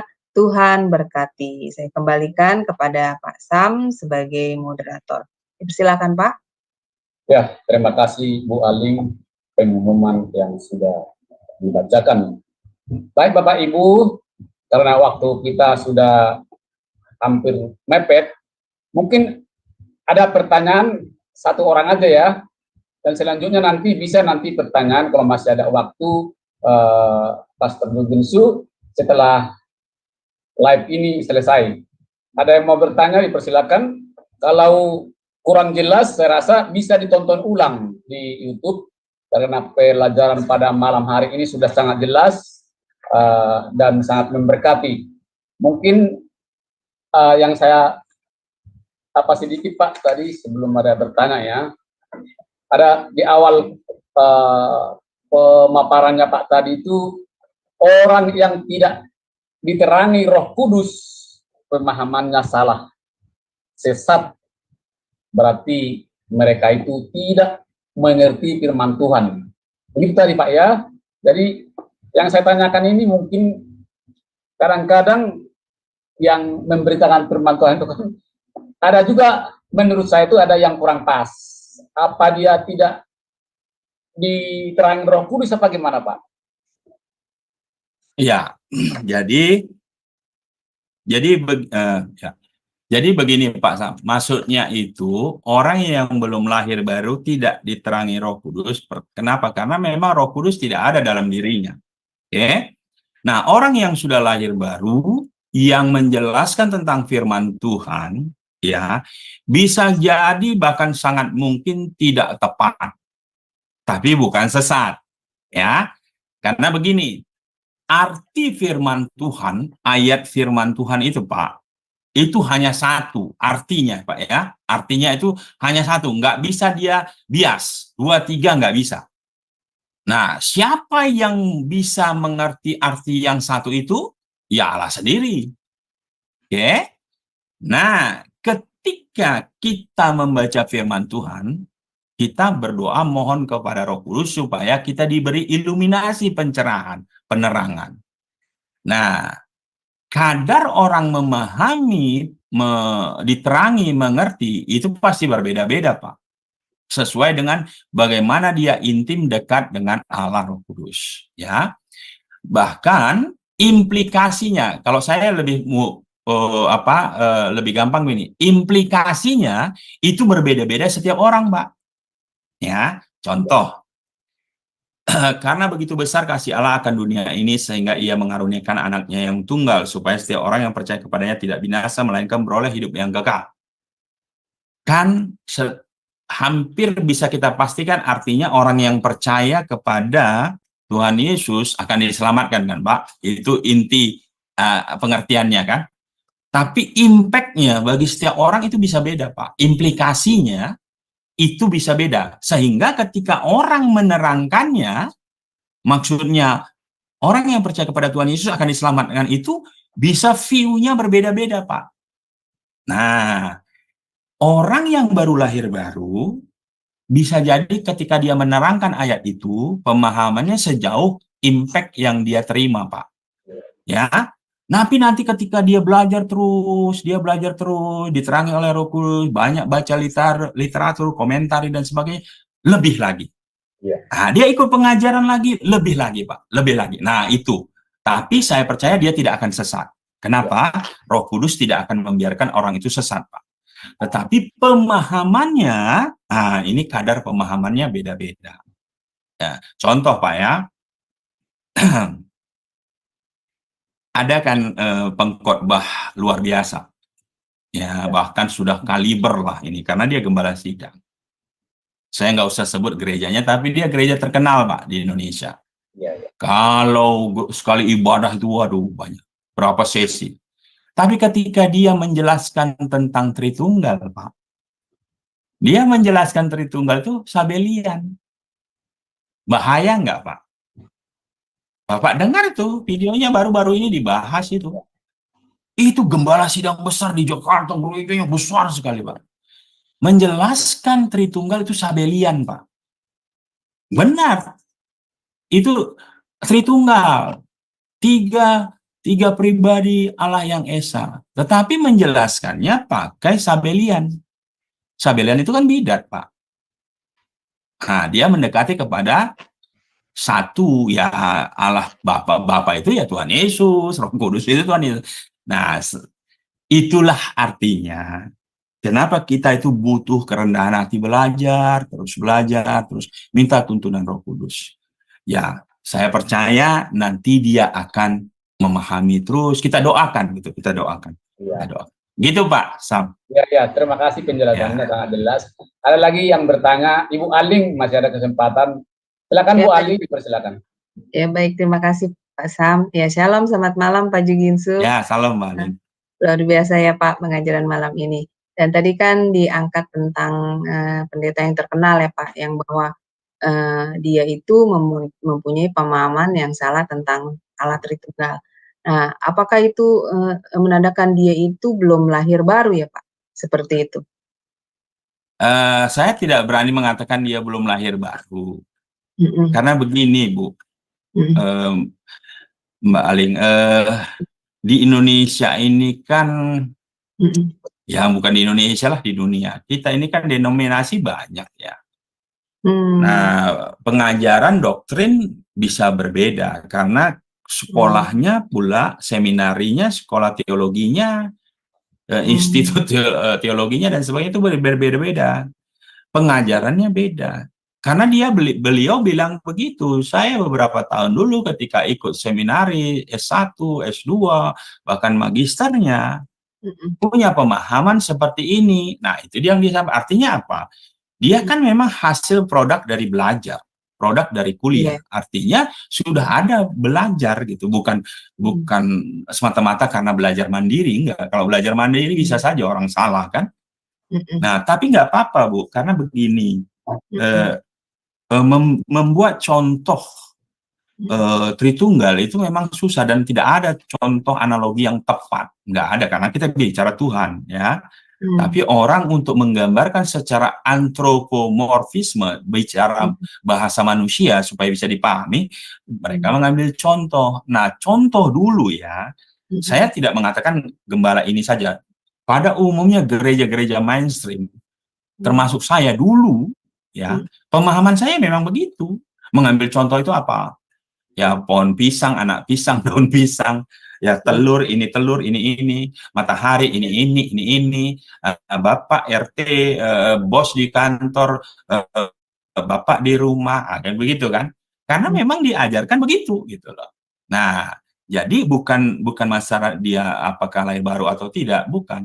Kadang doktrin pengajaran dari kampusnya itu mempengaruhi pemahaman dia.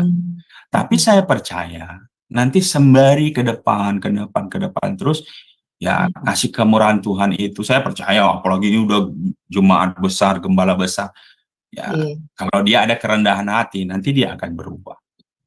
Dan itu sudah banyak kok pengalaman. Jujur aja ya, kita juga di GBI dulu bukan salah ya, tapi ada akhirnya direvisi kok.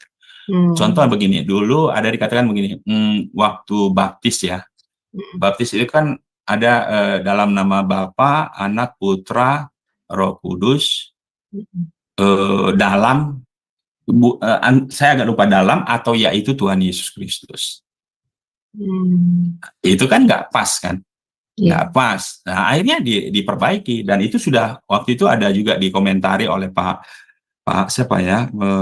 Tapi puji Tuhan sudah diperbaiki. Waktu kasusnya si Joshua Tewu kan, yang keluar dari GBI, dan waktu itu heboh, dan akhirnya ya diperbaiki kok dengan kerendahan hati, ya bagus, nggak apa-apa. Artinya pemahaman kan. Nah, karena salah kalau pokoknya baptis gini, dalam nama Bapa, Putra, dan Roh Kudus, yaitu Tuhan Yesus. Benar nggak kira-kira? Enggak, Pak. Salah kan? Artinya ya itu berarti tiganya itu yaitu Tuhan Yesus. Nah, itu salah. Nah, tapi kalau masih ya katakanlah Bapa, Putra, dan Roh Kudus dalam nama Tuhan Yesus, ya nggak ada masalah. Kita membaptisnya dalam nama Tuhan Yesus kan. Tapi bukan Bapa, Putra, dan Roh Kudus adalah Tuhan Yesus, itu salah, bukan. Jadi kerendahan hati itu Tuhan akan luruskan. Asalnya kita tidak sombong, tidak bebal. Nah, makanya banyak kok. Ya, saya termasuk orang yang pemahaman saya berubah, Bu. Dulu kan kita dari orang tua, dari pendeta lama, ajari begitu. Di rumah, Bapak, di kantor, bos. Di tetangga, saya Pak RT. Nah, itu kan satu pribadinya, perannya yang berbeda. Nah, itu kan Sabelian. Nah, kita tidak. Pribadinya tiga memang berbeda. Tapi Allah itu Esa. Nah, gitu. Gitu, Mbak Ali. Jadi kita nggak bisa katakan itu berapa ya, itu kasih kemurahan Tuhan. Nah, kita doakan nanti terus, kan kita semua ini belajar kok. Kita kasih karunia. Kita tidak boleh kita lebih hebat, enggak. Semuanya kita ini sebenarnya nggak ada hebat-hebatnya kok. Tapi karena kasih karunia Tuhan, kita diberi kesempatan untuk memperbaiki diri bersama Roh Kudus. Itu, Mbak Ali. Iya, seperti tadi Pak Jubinsu itu ya, jabarkan bahwa kalau kita sudah lahir baru, pasti Roh Kudus akan memperbarui kita terus ya Pak ya. Di dalam pertumbuhan pengenalan kita akan kebenaran firman. Nah, satu lagi ya Pak, saya mau tanyakan. Tadi kan Pak Jubinsu mengajarkan bahwa orang lahir baru itu bukan berarti dibaptis ya, tetapi dia lahir baru, lahir dari roh ya. Jadi dia mematikan kedagingannya seperti itu. Nah, yang menyebabkan seseorang itu tidak bisa lahir baru kan karena dia tidak bertobat.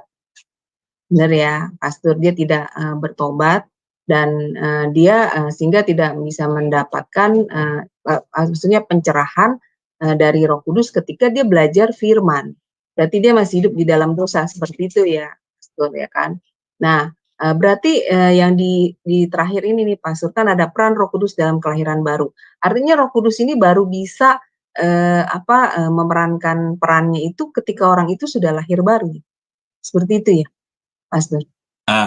Sebenarnya Roh Kudus itu berperan dari awal. Makanya kan orang selamat lahir baru itu juga karena Roh Kudus. Karena firman Tuhan kan tidak ada orang yang bisa menghujat mengatakan Yesus itu gitu ya, lupa saya ayatnya itu. Kalau bukan karena Roh Kudus kan, artinya nggak ada orang yang bisa menerima Tuhan Yesus kalau bukan karena Roh Kudus. Jadi Sebenarnya sejak awal, makanya kelahiran baru itu kan produk daripada Roh Kudus, nggak ada bagian kita. Nah, cuman memang untuk orang lahir baru kan dikatakan iman timbul dari pendengaran akan firman Tuhan.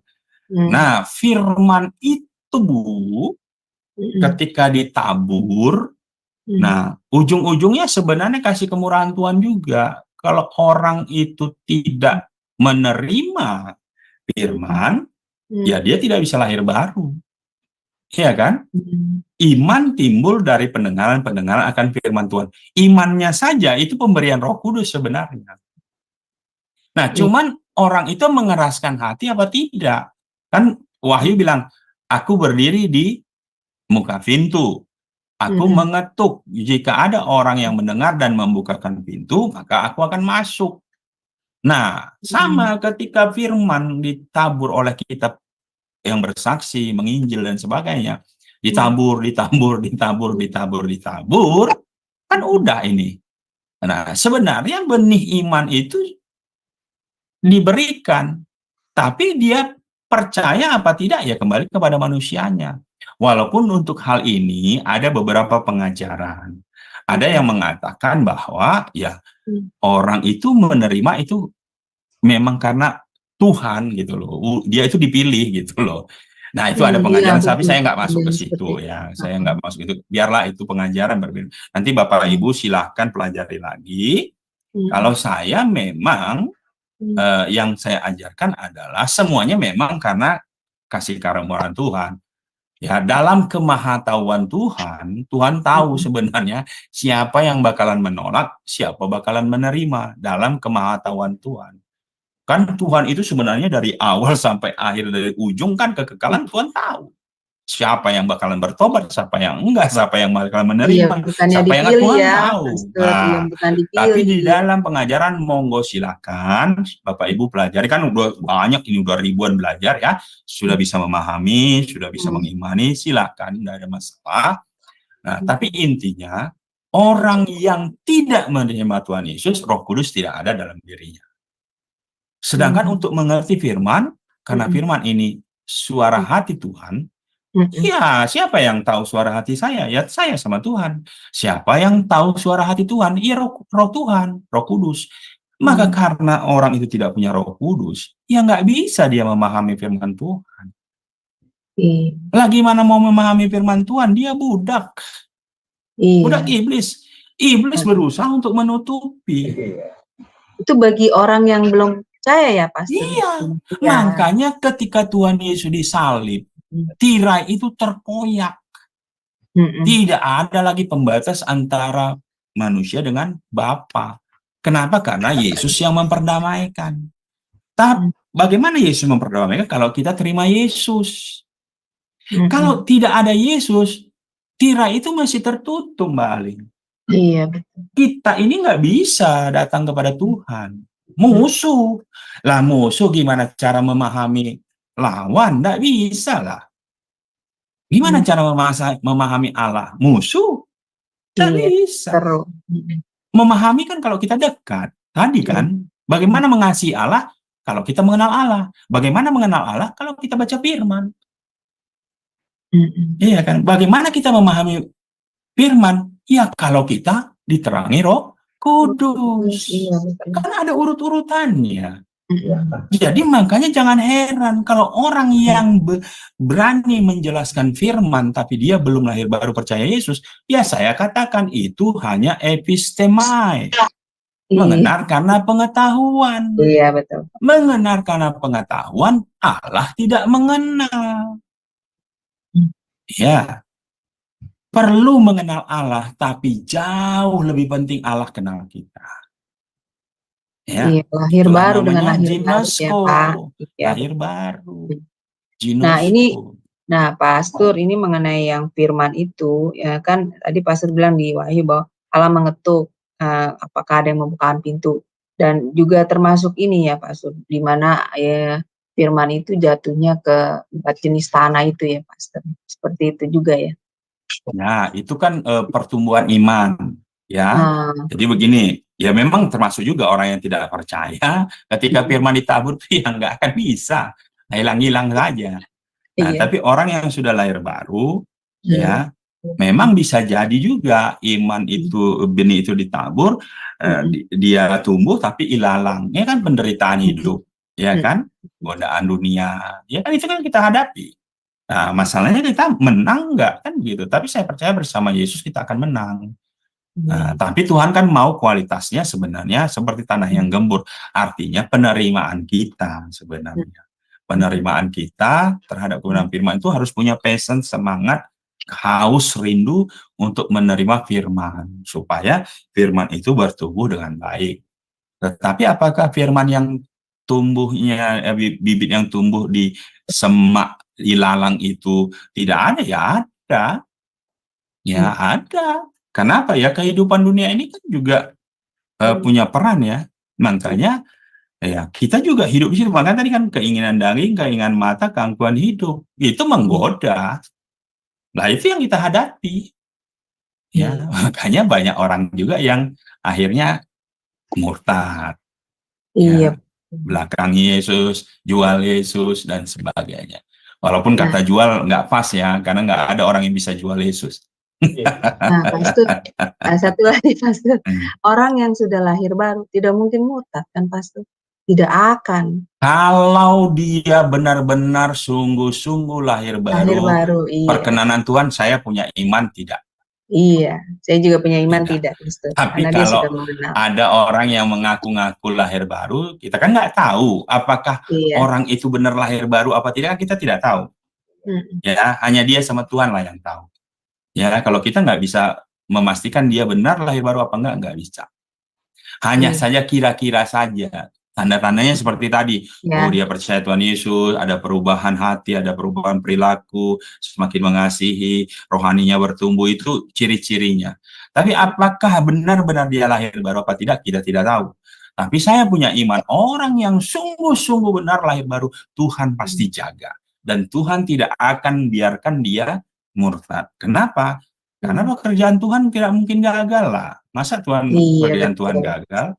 Nah, cuman saya khawatir sebenarnya dia belum lahir baru. Itu aja. Ya, kalau bisa murtad begitu ya, Pastor. Iya, belum sungguh-sungguh. Itu aja. Kalau dia sungguh-sungguh, Tuhan tidak akan biarkan. Itu aja. Puji Tuhan, amin. Baik, terima kasih Pastor untuk pencerahannya. Tuhan berkati. Sama-sama, Mbak. Pasam. Iya. Ya, luar biasa pelajaran pada malam hari ini. Nanti kita sambung lagi. Ya, terima kasih Pak Juginsu. Dari semua yang sudah kita bahas pada malam hari ini, kalau masih ada tambahan atau closing statement, bisa ditambahkan dan langsung ditutup dengan doa berkat. Silakan Pak. Baik, terima kasih Pak Sam, Bapak Ibu semuanya yang ada di room maupun yang ada di live. Intinya saya mengucap syukur kita diberi kesempatan untuk sharing tentang kelahiran baru dan hasilnya, dampaknya, sehingga kita lebih lagi memahami betapa luar biasanya kelahiran baru itu. Dan ketika kita mengerti dengan benar apa itu kelahiran baru, dampaknya, apa kewajiban kita, dan seterusnya, saya percaya itu akan mengubahkan hidup kita. Dan iman kita itu semakin teguh, Bapak Ibu.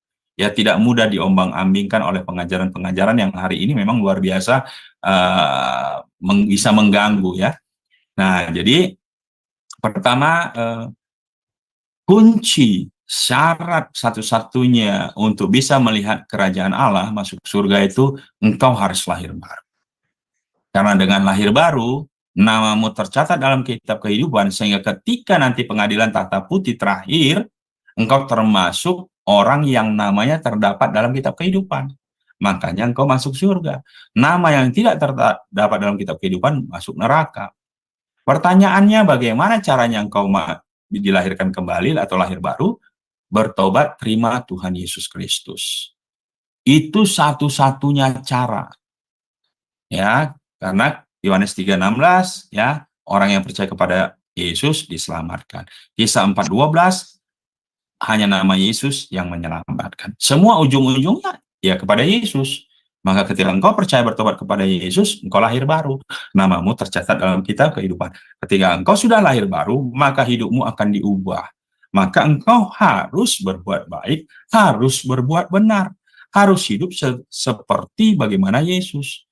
Berbuat baik dan berbuat benar bukan untuk selamat, tetapi buah dari selamat. Buah dari engkau sudah diselamatkan. Jadi jangan dibolak-balik. Itu saja, kiranya pengajaran kita hari ini boleh menjadi berkat. Mari kita berdoa. Bapa yang kami sembah dalam nama Tuhan Yesus Kristus, terima kasih Tuhan, kami mengucap syukur semua karena kasih kemurahan-Mu. Kami boleh belajar malam ini. Topiknya simpel Tuhan, dasar sekali, tetapi kami percaya ada sesuatu hal yang Engkau tanamkan dalam hati kami untuk kami boleh memahami, dan terlebih lagi kami boleh sharingkan tema ini tentang kelahiran baru kepada orang-orang lain, di mana kami rindu juga orang-orang lain boleh bertobat dan menerima Engkau sebagai Tuhan dan Juru Selamat. Terkhusus juga Tuhan,